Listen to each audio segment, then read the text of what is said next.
¿Cómo estamos, mujeres divinas? It is an honor and a terrifying experience to be up here and sharing my story. And the little girl you see there, that's me. I think I was about 7 to 8 years old. And I was a happy, very bright, glittery little girl that always had her head stuck in the clouds. Like, I would be walking, I would bump into a tree because my head was somewhere else. And everybody knows me que soy bien despistada. Like, it's to this day. So I always forget names, and it's, long story. But my life changed. I was 9 years old when my mother suffered a terrible stroke that left her paralyzed. And with her, I felt like I lost my childhood. I lost my family. Everything was disconnected. And let me take you back to the dreadful day that I remember my mother was going on vacation for Mother's Day to visit my grandmother in Mexico. I was born in Nayarit. So I remember being nervous and scared. I'm like, Mommy, but I want to go with you. And she said, no, I'm going to come back. Do you want me to bring you something? And I said, yes, I want una muñeca de trapo con sus moñitos. Quiero algo diferente. I want something different. And that's what we agreed on. She hugged me, and she walked out the door. And I remember watching her walk healthy, beautiful, strong. And I never knew, if that would be the last day that I would see her like that, and she would be my mother, and she would love me and embrace me and guide me through this roller coaster of life. And the days passed, and I went to school, and then one night, a terrible phone call came, and my father started crying, and I had never seen my father cry. But still, I was a happy child, so I didn't put the two things together. My sisters were pale the next couple of days. They would whisper around the house, and I never imagined it until one day I come home from school, and my luggage is packed.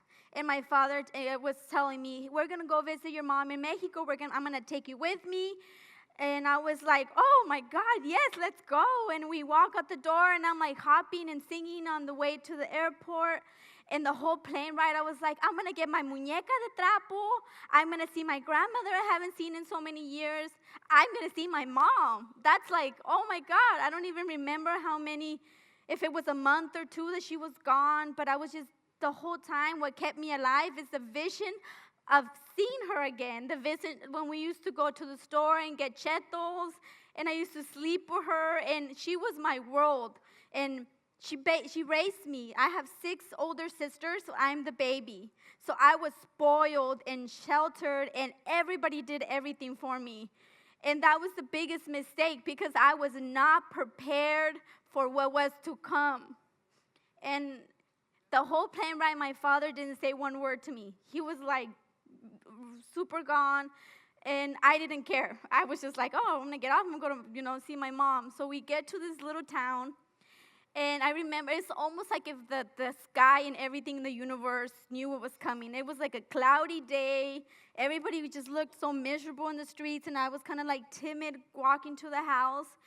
And we get to the house in Tepic, and I see my 2 older sisters, and they looked terrible. They couldn't even look me in the eyes or in the face. And I said, where's Mom? And I run in, and they glance back, and I'm like, oh, there she is in that room. So I run, and I feel them walk behind me, and I would never understand. And this is why it's so important for us, I'm a mother of 2, to prepare our children for the world. Sometimes we shelter them, and I wonder, why wasn't I prepared to see this? I open the door, and I see her laying there. Her head was shaved off. She had horrible scars. Her face estaba paralizada, frozen and cricket. She looked like a monster. And I remember thinking, she's dead.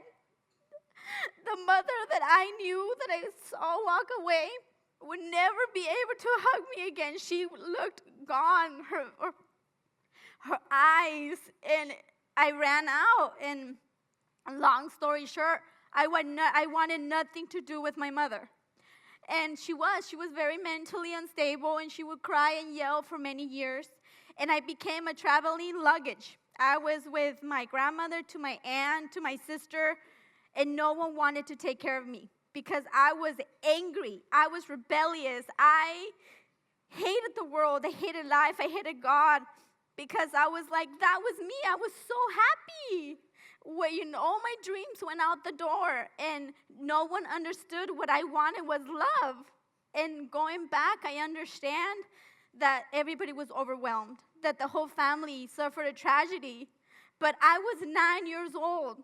And how does a 9-year-old realize that? I needed someone to tell me, it's going to be okay. We're still a family. We still love you. And I got the opposite. And I suppressed my inner child many years. And I was self-mutilator. I hung out with the wrong crowd. All my dreams about being a journalist and being an ice skater and everything I dreamt about went out the door. And I thought about committing suicide every single day of my life up until I had my daughter.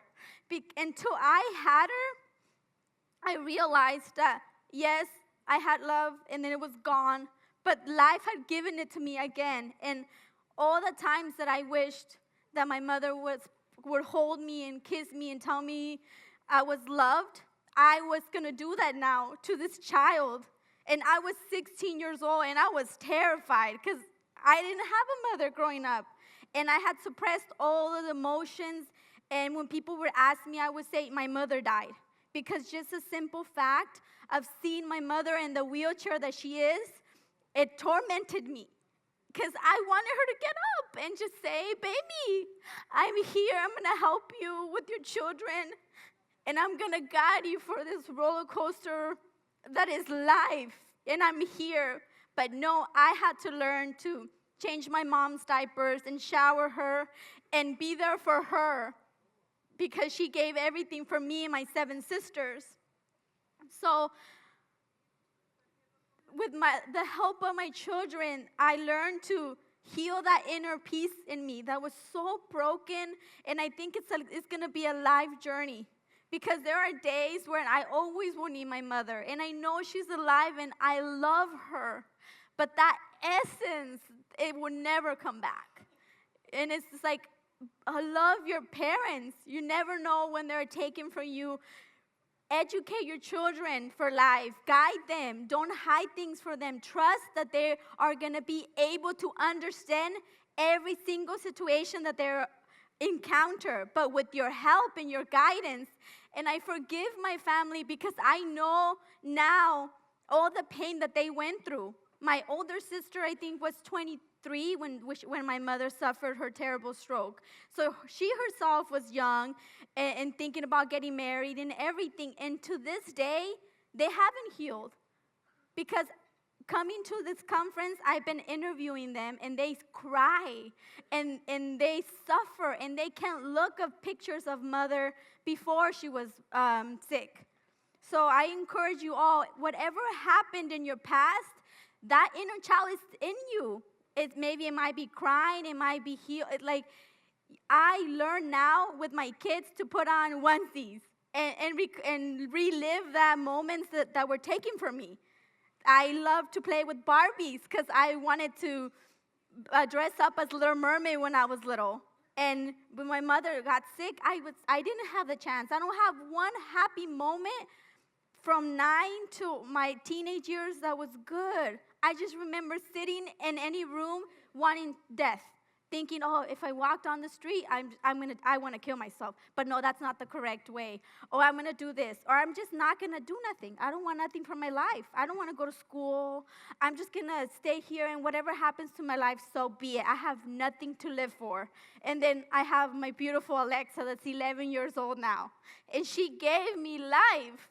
She brought me back to life. And then to this day, I am so thankful that I have them. So embrace your inner child, live, love, and let the pain from the past drive you. Thank you.